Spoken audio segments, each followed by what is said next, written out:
The National Guard and Reserve is on the cusp of a great choice.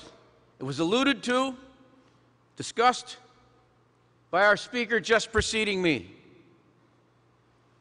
We are in a brand new situation, an ongoing situation. And I say to you today that the great mass of the American public does not yet fully comprehend it.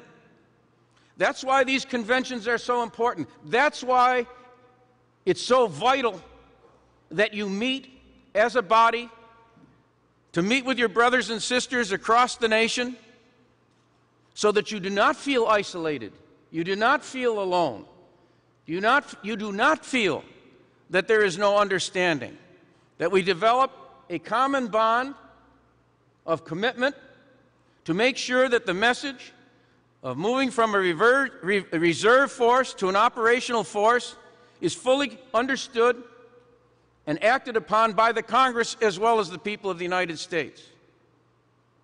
I can tell you as the chair of the Air and Land Committee, subcommittee of the Armed Forces Committee, that not even all the members of Congress now fully understand, fully comprehend what is required as this change has taken place. But as the mission changed,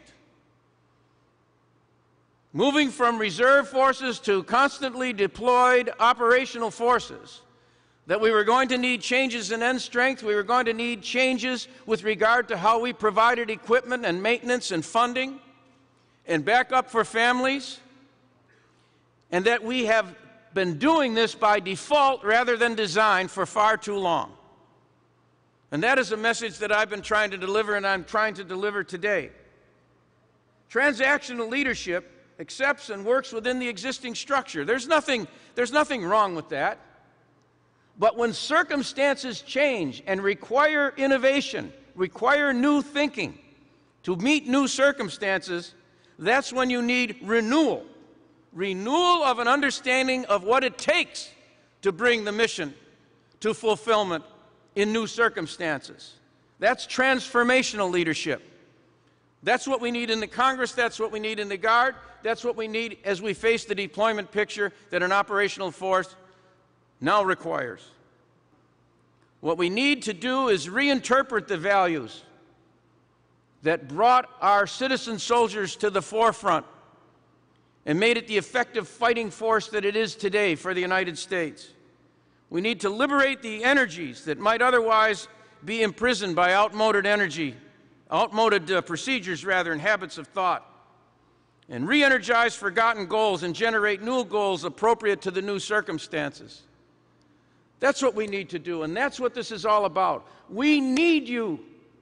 We need you to reacquaint yourselves with members of Congress.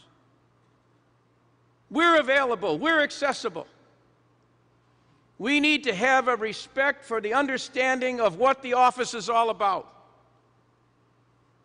I stand here today saying to you that we need a renewed emphasis on citizen soldiers and citizen representatives coordinating what it is we need to do to advance the national interest. That's why I'm here today. That's why I'm speaking to you today. One could say that meetings like this and a talk like this is a ritual. This is not, after all, the first time or the only time that this award will be given. Others have received it before, others whom I hold with awe and respect.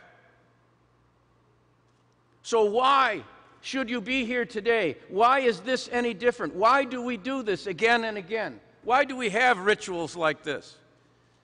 In the military, it's understood that ritual is very, very important to the order of things. Why? Because ritual is the great conserver of value.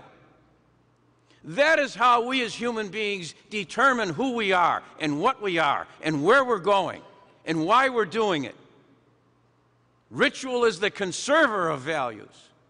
We are the only species that contemplates itself. There may be other species on the earth that are aware of their fellows, elephant families, the higher apes who congregate and have communication, perhaps dolphins and whales in the sea. But we are the only species that judges itself, that has to decide whether or not it is justified when it enters its home of an evening. And as a result, we're not morbid about it.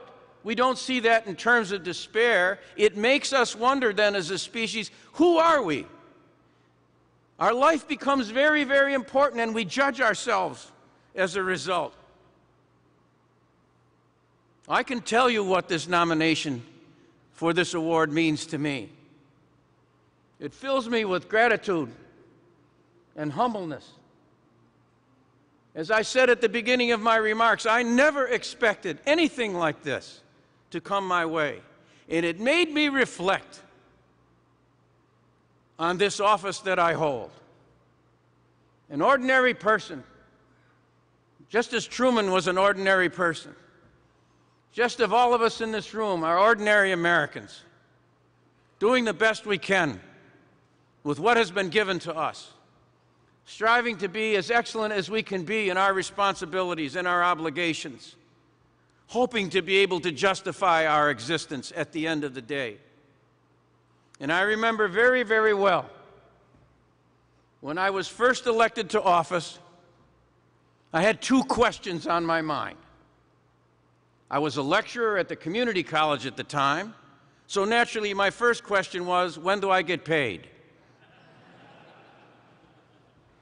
And I can assure you, by the way, we are working on the pay schedules right now in the defense bill. When do I get paid? And my second question was, because believe me, and General Lee is here to be my counsel and my verification on this, nobody expected me to get elected. No, the sophisticated person you see before you today, master of all he surveys, of course. It's hard for you to understand that there may have been people who at the time questioned my judgment, let alone my viability as a candidate. So my second question was, where was my office? Because I thought, once I saw that office with my name in that office, then I knew that in fact I had been elected. And so they told me where it was, and I went up in the state capitol and I saw my name on the door. And the first thing I realized is the name slid off the door. It wasn't nailed on, it wasn't painted on, it wasn't screwed on, it slid off the door. It wasn't my office.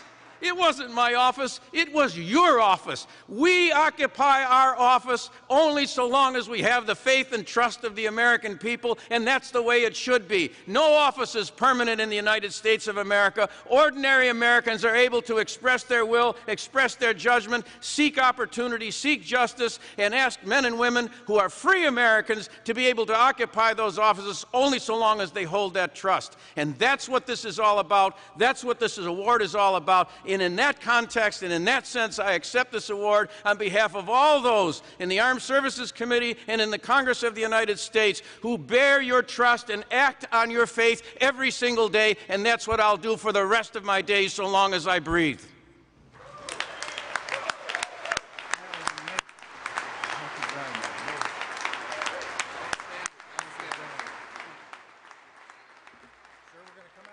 Thank you.